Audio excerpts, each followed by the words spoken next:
Hi, this is Alex from the future. Well, not your future. You're listening to this after I record this. But from the future of the podcast you're about to listen to. This was recorded in post. So you're probably going to notice that the podcast you're about to listen to, the audio quality isn't quite as good as what you're listening to right now. This was our first podcast ever. So, we're learning. So I just wanted to jump in here before you start to ask for a little bit of patience. I promise the audio gets better. This episode is short, it's sweet, but if it does drive you nuts, feel free to skip to the next episode and, whatever.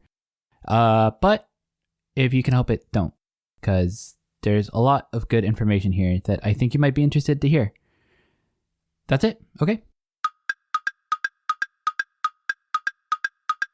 All right. So, Colby, what is Physiotype? Why did we even title this podcast Physiotype?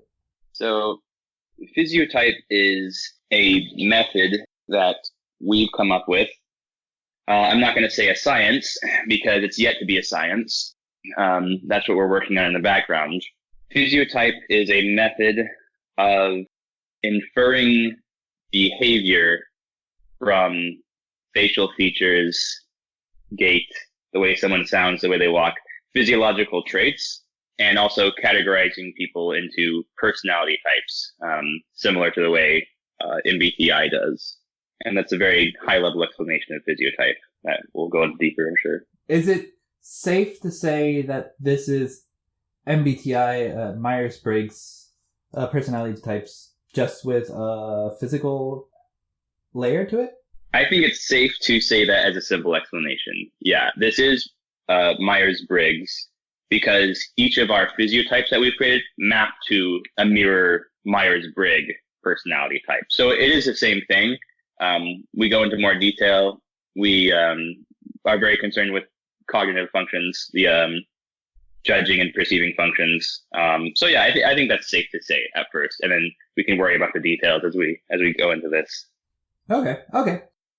So for the people who don't know what Myers-Briggs is or personality types in general, would you mind giving us a brief explanation of who Carl Jung is and how all this started? Yes. First of all, I'm 50% sure his last name is pronounced Jung, 50% sure it's Jung.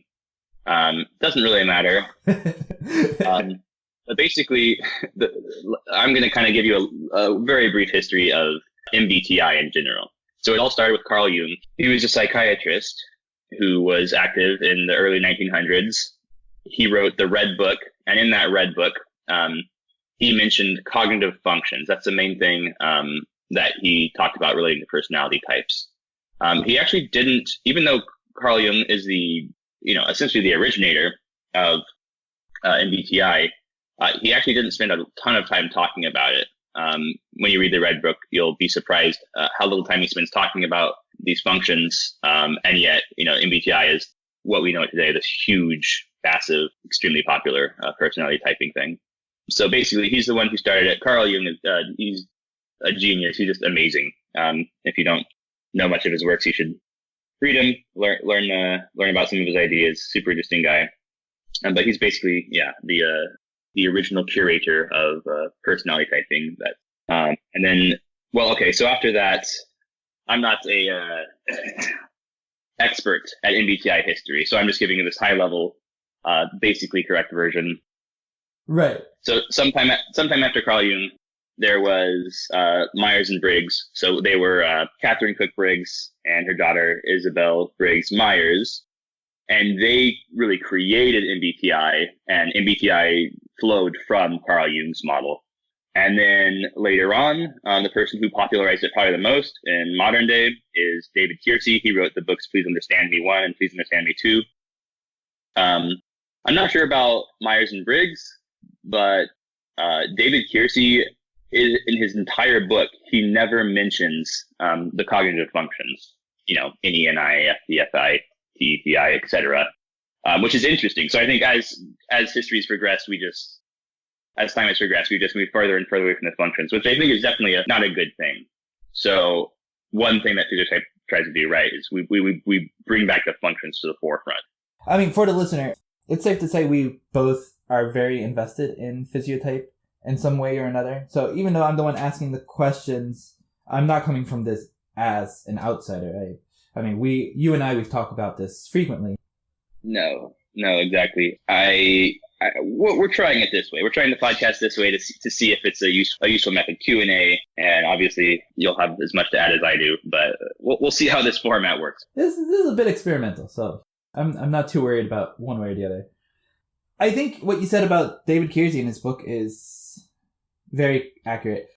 In my experience, people who come into contact with MBTI either come into contact just via the internet, via forums, or through David Kiersey's book. So it's significant that his book doesn't mention cognitive functions at all, given how integral that was to the original history of MBTI and where it came from Carl Jung, and the importance that it played in personality types in his books. Yeah, it is amazing. It's disappointing, but that's in part why Physiotype exists, I guess. Yeah. It's definitely part of the reason why we even started working on this at all. There's so much missing. I don't know if missing's the right word.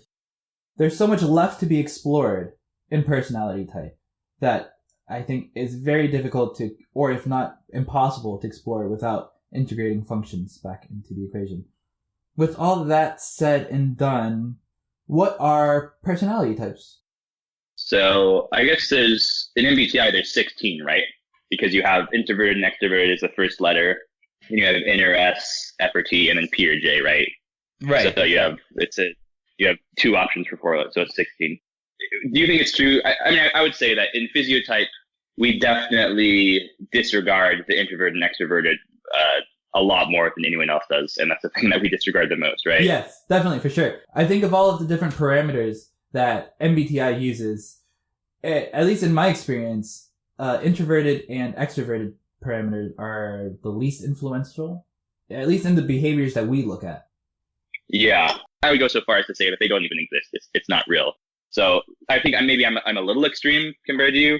I don't know, but like that's giving our listeners an explanation and understanding of where we're coming from as far as I and E, extroverted and introverted. Right. We agree. I think the way I would word it, I do believe introverted and extroverted are real behaviors that people exhibit, but I don't think it's a binary parameter like MBTI has presented it. I do believe that of all the parameters that we have borrowed from MBTI, that is probably the one I would most readily put into a spectrum, as opposed to a yes or no, a extroverted or introverted parameter. Right? Would you agree with that? 100%. Yep. Right off the bat, that's probably one of the biggest different things that we do. One of the most different things that we do compared to traditional MBTI. Yeah. So we kind of view it as like 8 personality types. That's generally how we'll talk about it. You'll rarely hear us say ENTJ or ESFP or ENFP or ESFJ. We're just going to be like SFJs, NTJs, NTPs are like this, you know? Right, exactly. And it's not because we are ignoring the fact that some people are introverted and some people are extroverted, but rather that we don't find that this parameter in itself is very well connected with personality type. It just feels like a separate thing. Yeah, it's not very diagnostic. It's not, salient very much. So we will be using, for the most part, when we speak, 8 different personality types. For someone who doesn't know anything about personality types, those 8 types would be SFP, STP, STJ, SFJ, NFP, NTP, NFJ, and TJ. So that's it. It's that simple, guys. With that in mind, I mean, we'll definitely talk about these personality types more in detail. How would you define a personality type, though? Like, what is a personality type? What are these things trying to categorize? Good question. So here's what I would say. Someone who is of a certain personality type is more likely to look a certain way, talk a certain way, walk a certain way, and think a certain way. I think that's the explanation that I would give. And I would like to add that it's not that much more likely for them to talk a certain way, walk a certain way, speak a certain way. These are averages. Like using Physiotype to type a single person, we found we're not hopeful that Physiotype is going to be useful for like inferring a lot about one single person. It's more powerful on averages, just because the way that you're raised, your culture, free will, those things are generally larger influences on all those properties I mentioned in Physiotype, in my opinion. But the cool thing about Physiotype is that you can infer it from the static facial features, the way people walk, the way they talk. That's why Physiotype's interesting to me. So let's say we pulled someone off the street and we typed them SFP. We wouldn't be able to say, oh, this person is vegan, or this person loves rock climbing. Those would be outlandish claims to make. But we could... I do like that you use those examples, though, because... Go on. But we could assign a percentage of likelihood of those traits being attached to that SFP. Yes. Right. And for SFPs, that percentage would be quite a bit higher. So, I mean, if you were to take... I'm just making up these numbers right now, don't quote me. But if you were to take the entire human population and say 3% of humanity is vegan, you could then pull all of the SFPs in the population and probably say 30% of SFPs are vegan, or something along those lines. Yeah, no, absolutely. And we don't know what that number is, but that's the point of Physiotype. So yeah, I think that kind of goes into like, we wanted to answer this question, what isn't Physiotype? And that's what Physiotype's not. Like you just can't predict what someone's going to do with Physiotype. You can predict averages. You can kind of, make educated guesses, but it's not just like this magical ability. There's other things in life that allow you to predict people's behaviors better than Physiotype do. Something that you hear a lot of people say is nature versus nurture. And they'll try to attribute behaviors or ways of thinking to nature or nurture. Where would you say Physiotype fits? Oh, 100% nature. So we haven't really addressed this, that because it's nature, it's immutable. That's the point of Physiotype, is people are born a Physiotype. In fact, you can see the physical characteristics that we look for when we're trying to type someone, even in a newborn baby. Exactly. Like it's possible to type someone at, 1 year of age. This is an indication to us that there is definitely a genetic component here. This isn't something that develops as a person is raised. This is something that they're born with. These characteristics, these thought patterns are something that come even before the person's born. I would say it's 100% genetics. I mean, it's not a genetic component, it's 100%.